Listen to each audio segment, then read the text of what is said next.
भाई स्टार्ट कर दी, ठंडी हो रखी।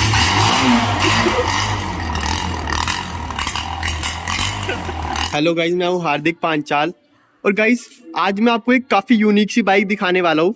आपने बाइकें तो काफ़ी सारी देखी होंगी 110 सीसी के अंदर, बट लेकिन उनके अंदर ना पावर काफ़ी ज़्यादा कम होती है और वो टॉर्क वगैरह कम होता है। गाइज ये जो बाइक दिख रहे हो ना, फ्रीडम, ये मेन यूज़ करी जाती है दूध वगैरह ले जाने के लिए, काफ़ी हैवी वजन के लिए यूज़ करी जाती है। बाइक तो थोड़ी पुरानी है ये, उसकी आपको कंडीशन से ही पता लग रहा होगा, बट इसके अंदर ना काफ़ी सारे बेनिफिट्स हैं। मतलब बाइक के अंदर आती तो ये भी 110 सीसी के इंजन के साथ है, कुछ इस टाइप की लुक आती है इसके अंदर। गाइज लाइट वगैरह फूट जाती है, मतलब दूध के डब्बे रखते हैं तो इस वजह से। तो गाइज इसका जो 110 सीसी का इंजन है ना, वो अपनी 8.6 bhp निकालता है और ग्राउंड क्लियरेंस भी आपको इसके अंदर ठीक ठाक मिल जाती है। 165 mm की ग्राउंड क्लियरेंस मिलती है इसके अंदर। और गाइज सबसे मेन बात जो आती है ना, वो आती है इसकी बिल्ड क्वालिटी की। ये देखो, ऐसी क्वालिटी भाई कहीं मिलेगी आपको, इतना हैवी लोहा यूज कर रखा है ना भाई इस फ्रीडम के अंदर। बाकी एक बार मैं आपको सलूटो भी दिखाता हूँ। ये देखो गाइज, ये है आज के जमाने की बाइक, प्लास्टिक बॉडी के साथ आती है, बट लेकिन ये कुछ इस टाइप की आती है। इसके अंदर हेलोजन लाइट आती थी उस टाइम पे, इंडिकेटर कुछ इस टाइप के मिलते थे आपको। और ये जो वाइजर है ना, ये भी किसी और बाइक का लगवा रखा है, मतलब मडगार्ड। तो ये ओरिजिनल कलर पिंक वाला था इसका, बट लेकिन ये कलर वगैरह चेंज कर रखे। और गाइज ये जो स्टील के डिब्बे होते हैं, इनके अंदर 20-20 किलो दूध आ जाता है आराम से। इस बाइक के लिए कुछ भी लोड नहीं होता। गाइज 14 साल पुरानी बाइक है, केवल 1 साल बच रहा है इसका, लेकिन अभी तक भी ना बिल्कुल सही कंडीशन के अंदर चलती है। मतलब बॉडी से जज मत करना है इसको, बाकी चलाने के परफॉर्मेंस के हिसाब से देखोगे ना तो गाइस रेस भी इसकी मतलब थोड़ी सी आती थी, थोड़ा सा ही थ्रोटल आप दे सकते थे। ब्रेक वगैरह की हालत कुछ इस टाइप से हो रखी है।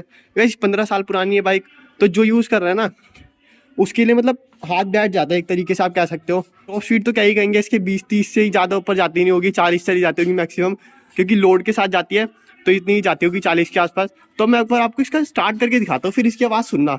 इसका साइलेंसर देखो, पहले कटवा रखा है भाई इसको, जो ओनर है ना इसके, साइलेंसर वगैरह सब ऐसी हालत कर रखी है। एक बार स्टार्ट करके दिखाता हूँ मैं आपको। कर स्टार्ट। तो भाई अक्षर भाई स्टार्ट कर रहा अपना, कर भाई स्टार्ट, देखते तेरी पावर। अबे होएगी, सब करे। न्यूट्रल पे है ना। अरे इसको थोड़ा स्टार्ट करना ना काफ़ी मुश्किल है इसको, क्योंकि इसकी किक ना उल्टी आती है, मतलब पैर पे लगने के काफ़ी ज़्यादा चांस हो जाते हैं। देखते भाई तेरी पावर कितनी है।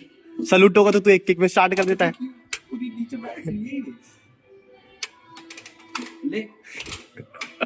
अरे भाई भाई स्टार्ट कर दी, ठंडी हो रखी।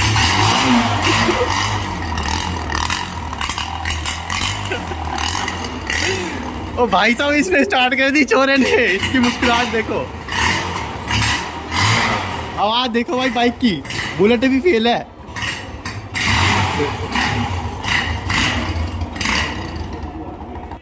बंद कर दे भाई, बंद कर दे, बहुत देर हो गई। भाई थोड़ी मेहनत लगी बाइक स्टार्ट करने में, बट हो गई स्टार्ट। तो इस बाइक की ना भाई कंपटीशन में काफ़ी सारी बाइक आती थी। 110 सीसी में होंडा ड्रीम हो गई आपकी, C200 वो पीछे खड़ी है, वो भी 100 सीसी में आती थी। और इसके जो मेन ऑन रोड प्राइस था ना भाई, आज से 14 साल पहले मात्र आपको 59,000 में मिल जाती थी। 60,000 भी नहीं थे पूरे, इतनी भी सस्ती बाइक थी भाई, इतने लोड के साथ चलती है ये देखो, सारे डिब्बे ने एक साथ टंगते हैं इसके ऊपर, 20-20, 40, 60 किलो के आसपास चल जाती है भाई। और फ्यूल टैंक इसके अंदर वही मिलता था आपको 11 लीटर्स का।